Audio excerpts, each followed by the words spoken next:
नमस्कार, आप देख रहे हैं ग्लोबल इंडिया टीवी और मैं हूं आपके साथ प्रियांशु शर्मा। ये रुख करते हैं आज की तमाम खबरों पर। महेश्वर में अहिल्याबाई की 300वीं जयंती के अवसर पर हमारा सौभाग्य है उनकी राजधानी में बैठक करने का मौका मिला। आज बैठक में हमने कई महत्वपूर्ण मुद्दों पर बात की है।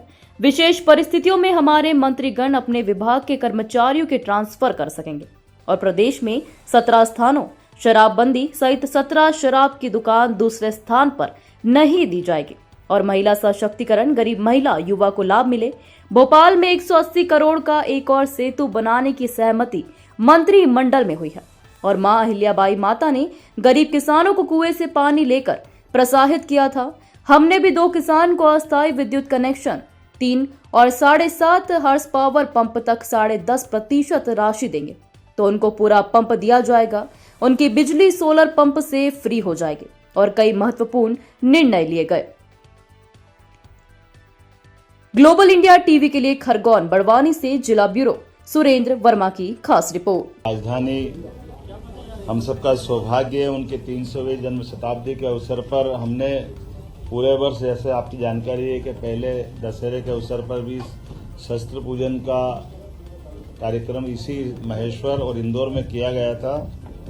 ये हमारी प्राचीन गौरवशाली अतीत की राजसत्ताओं के आदर्शों को पुनः नमन करने का ये उपक्रम है। उस भाव के आधार पर हमने आज कैबिनेट की है। मुझे इस बात की प्रसन्नता है कि हमारे मंत्रिमंडल के सभी माननीय मंत्रीगणों के साथ, माननीय उप मुख्यमंत्रीगणों के साथ, और हमने जो निर्णय किए हैं वो भी मां अहिल्या के उस शासनकाल को स्मृति में रखते हुए आज का दिन ऐतिहासिक बनाने का प्रयास किया गया है।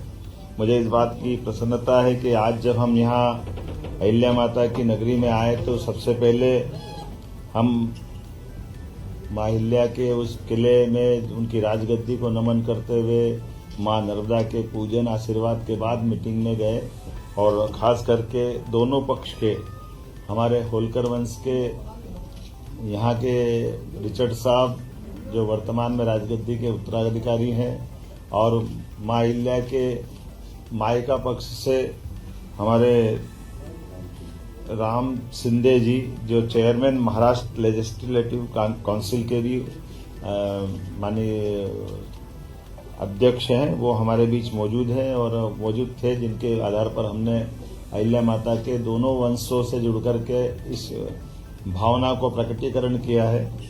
कुछ निर्णय आज हमने और अहिल्या माता को दृष्टिगत रखते हुए किए हैं। एक तो खास करके हमारी अपनी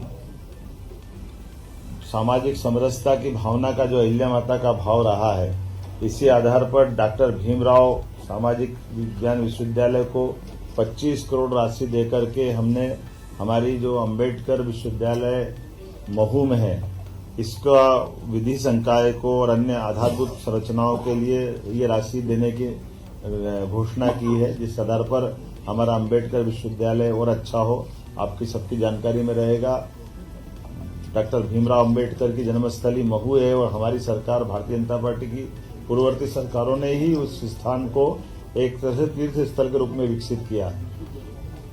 लेकिन उसके साथ साथ वहां के विश्वविद्यालय का भी, अंबेडकर जी का चूंकि शिक्षा में बड़ा योगदान है और आज हमने निर्णय किया कि लॉ में भी उनकी बड़ी भूमिका है, तो विधि संकाय के साथ उसको एक्सीलेंस, सेंटर ऑफ एक्सीलेंस के नाते से भी विकसित किया जाए, इस दिशा में हमने आज निर्णय किया है। कुछ निर्णय और भी किए हैं, जैसे एक निर्णय हमने किया है कि विशेष परिस्थितियों में माननीय मंत्रीगण भी ट्रांसफर कर सकेंगे। इस विषय को आज हमने कंप्लीट किया है। हमारे खास करके विधिवत तो ट्रांसफर पॉलिसी बाद में आएगी, लेकिन इसमें विस्तारित रूप से करने के पहले हमारे माननीय मंत्रीगण अपने विभागों के अंदर सुव्यवस्था स्थापित करने के लिए इस पे काम कर सके। मां अहिल्या की जब बात कर रहे हैं तो कल्याणी विवाह को भी प्रोत्साहन देने का निर्णय किया है। हमारी विधवा बहनें या परित्यक्ता बहनें अपना पुनर्जीवन एक विवाहित रूप में आगे निकाले, इसलिए मुख्यमंत्री कन्यादान योजना तो चलेगी, लेकिन खासकर हमारी सरकार इस दिशा में कल्याणी बहनों के जीवन को बेहतर बनाने की दिशा में पूरे प्रदेश में इस अभियान चला करके इसमें प्रति विवाह 2 लाख की धनराशि जो हमारी इस योजना का हिस्सा रहेगी, इस पे हम काफी काम करने वाले हैं। खासकर बीच में ऐसे निर्णय तो बहुत सारे हैं। जैसे हमने आज अपने 3 नए जिलों में हमने चिकित्सालय की बात की है, तो पीएम एयर टैक्सी के माध्यम से कल जो आर्गन डोनेशन का बड़ा प्रयोग हुआ है भोपाल में, जहां हमने ग्रीन कॉरिडोर बनाकर जबलपुर से एयर टैक्सियों का उपयोग करते हुए दोनों तरह से ब्रेन और हार्ट ट्रांसप्लांट करने में सफलता पाई है। ये बड़ा निर्णय है। मैं मान के चलता हूं कि हमारा चिकित्सा विभाग और ये जो शासन की योजनाओं के समेकित रूप से इसी प्रकार के प्रयास चलना चाहिए। आज एक और निर्णय हमारा किसानों से संबंधित हुआ है। हमारी लोकमाता के जमाने में भी उनने किसानों को कुएं से पानी लेकर के खेती को प्रोत्साहन देने के निर्णय किए थे और बगीचे लगाने के लिए प्रेरित किया है। हमारी सरकार ने भी निर्णय किया कि हमारे अपने किसान जो अस्थायी विद्युत पंप के लिए अभी हम पे निर्भर रहते हैं, ऐसे लगभग 2 लाख किसानों को 3 हार्स पावर से लगा करके 7.5 हार्स पावर तक 10% की राशि वो देंगे तो उसको पूरा पंप हमारी तरफ से दिया जाएगा। एक तरह से बिजली फ्री हो जाएगी। ये बहुत बड़ा निर्णय है जिसके आधार पर किसानों को अपने लिए खुद के सोलर पंप के माध्यम से उनको बिजली की उपलब्धता उन पे आत्मनिर्भर बनाएगी। जो किसान या अन्नदाता ऊर्जादाता बने इस भाव के आधार पर आगे जाकर के हम अपने 30 लाख बाकी स्थायी कनेक्शन वाले हैं उनको भी पॉलिसी बना के आगे की समय डिक्लेयर करेंगे। लेकिन अभी अस्थायी पंप धारकों को ये बड़ी मदद देने का आज निर्णय किया है। मैं उम्मीद करता हूं इसी के साथ साथ जो एक बड़ा निर्णय हुआ है मंत्रिपरिषद के माननीय मंत्रीगणों के बीच में कि हमारे बीच में ये जो कल डॉक्टर भीमराव अंबेडकर सेतु की जो सौगात भोपाल में दी है, इसके बाद 180 करोड़ की लागत से एक नया सेतु और भोपाल के लिए मंजूर किया गया है, जिसके आधार पर भोपाल की जो खासकर अपने आवागमन के लिए यातायात की दृष्टि से वो बावड़िया भाऊ है ना, बावड़िया भाऊ क्या बोलते हैं, बावड़िया कला, ये हमारी श्रीमती कृष्णा गौड़ जी की विधानसभा के पास का हिस्सा है, लेकिन यातायात की दृष्टि से इसका बड़ा एक लाभ मिलेगा। तो कुल मिलाकर के जब ग्लोबल इन्वेस्टर समिट हम कर रहे हैं भोपाल में, तो भोपाल की होने वाली ग्लोबल इन्वेस्टर समिट का भी प्रेजेंटेशन पावर प्रेजेंटेशन के माध्यम से पूरा माननीय मंत्रीगणों के सामने सीएस और पीएस ने रखा है। जब हमारे प्रधानमंत्री 24 तारीख को पधार रहे हैं, तो 24 और 25 के होने वाली ग्लोबल इन्वेस्टर समिट में वो कैसे सफल हो, सब विभागों का तालमेल कैसे हो, हमारा राज्य लाभान्वित कैसे हो, ऐसे अलग अलग प्रकार की और 25 से ज्यादा नीतियों को भी ला करके हमने आज कैबिनेट में 2 नीतियों से शुरुआत की। हर विभाग की सुगमता के साथ व्यापार व्यवसाय में बढ़ावा देने वाली और कुल मिलाकर के राज्य की अनुकूलताओं से बाकी लोग लाभान्वित कैसे हो और राज्य भी लाभ कैसे उठाए, इस दिशा में हमने बड़ा निर्णय किया है। आज ये गेमिंग से लेकर के एक और खास करके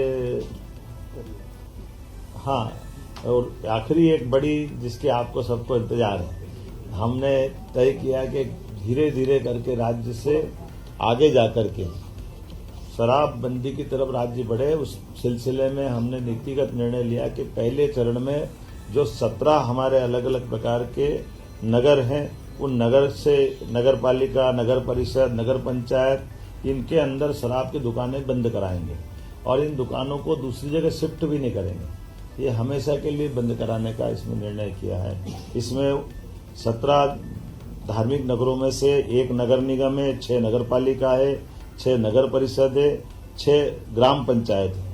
और ये जैसे उज्जैन नगर निगम संपूर्णतः शराब की दुकानों से बंदी रहेगी। दतिया नगर पालिका, यहाँ भी यही पूरी शराबबंदी रहेगी।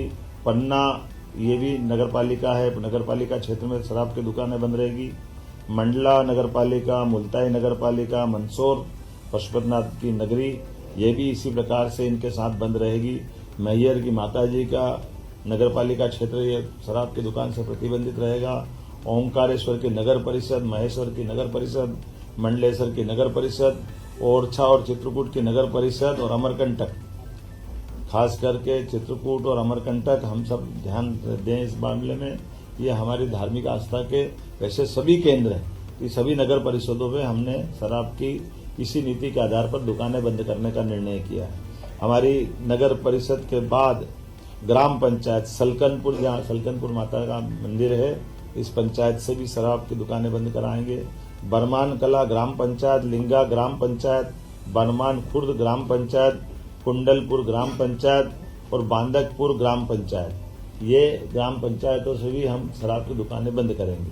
आपकी जानकारी में रहे कि मां नर्मदा के तट के दोनों तरफ के 5 किलोमीटर के दायरे में शराबबंदी की जो पूर्वत पॉलिसी है, उस पॉलिसी को भी हम जारी रखेंगे। इस पॉलिसी में कोई बदलाव नहीं आएगा। कुल मिलाकर के प्रदेश भर से जो मैंने आपके बारे में बताने का प्रयास किया है कि हम ये शराबबंदी का हिस्सा चलेंगे। एक मुख्य कारण यहाँ की बैठक करने का और भी था, कैबिनेट की बैठक का, जो नारी सशक्तिकरण की दिशा में हमारे यशस्वी प्रधानमंत्री की जो भावना है, गरीब, महिला, किसान और युवा, ऐसे में युवा और किसान की पॉलिसियां हमने मिशन मोड में पिछली कैबिनेट में लाए थे। आज ये नारी सशक्तिकरण की दिशा में हमारे कैबिनेट का पहला ही एजेंडा था, जब हम अपनी बहनों की जिंदगी में बेहतर से बेहतर सरकार क्या मदद कर सकती है और स्त्री सशक्तिकरण का ये सबसे सक्षम उदाहरण राज्य बने, इस दिशा में हमने आज खासकर महिलाओं की सामाजिक आर्थिक विकास के उद्देश्य के लिए विमेन लीड डेवलपमेंट प्रयास के आधार पर हमने ये पूरा योजना बनाई है, जिसमें शिक्षा, स्वास्थ्य, पोषण, आर्थिक विकास और सुरक्षा, साथ ही साथ महिलाओं और बालिकाओं की विभिन्न सरकारी सेवाओं में पहुंच निश्चित हो, महिलाओं के आर्थिक स्वावलंबन, समाज में आर्थिक भागीदारी बढ़ाने के एकीकृत प्रयास करना, समाज में महिला और बालिका की सकारात्मक व्यवहार हेतु परिवर्तन, पुरुष संवेदनशीलता बढ़ाना, ये ऐसे कई प्रकार के कामों के साथ हमने मिशन मोड पे चलने का प्रयास किया है, जिसमें मिशन के प्रमुख लक्ष्य में जन्म के समय लिंगानुपात 5 अंक प्रति 1000 की वृद्धि में वृद्धि करना,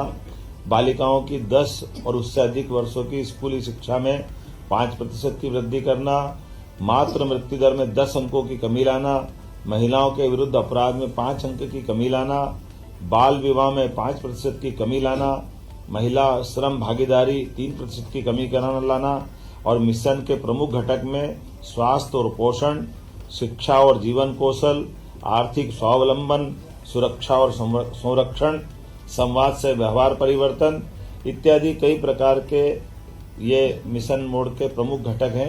उम्मीद करेंगे नारी सशक्तिकरण की दिशा में यशस्वी प्रधानमंत्री श्रीमान नरेंद्र मोदी जी की भावना के अनुसार मध्य प्रदेश अपने बहनों की जिंदगी को बेहतर करने के लिए योग्य भूमिका निभाएगा। ऐसे और कई सारे विषय हैं, लेकिन आज तो आनंद है इस बात का कि आज पुनः 300 साल पुरानी राजधानी चैतन्य हुई है। हमारी राजधानी का वो जो पुराना गौरव, होलकर साम्राज्य का समय का, आज वो हमको अपनी आंखों के सामने दिखाई दे रहा है। होलकर साम्राज्य का तो यद्यपि सांस्कृतिक क्षेत्र बहुत बड़ा था, लेकिन भौगोलिक क्षेत्र छोटा था, लेकिन आज पूरे प्रदेश को लेकर के सारे निर्णय हमने दूरगामी दृष्टि से यहाँ लिए हैं। तो माँ अहिल्या माता का भी और माँ नर्मदा का आशीर्वाद भी हमारे साथ है।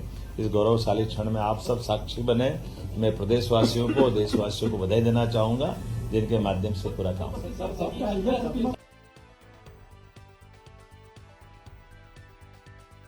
दुकानें बंद कर दी ना, दुकान जब मिलेगी नहीं तो कहाँ से पिएगा।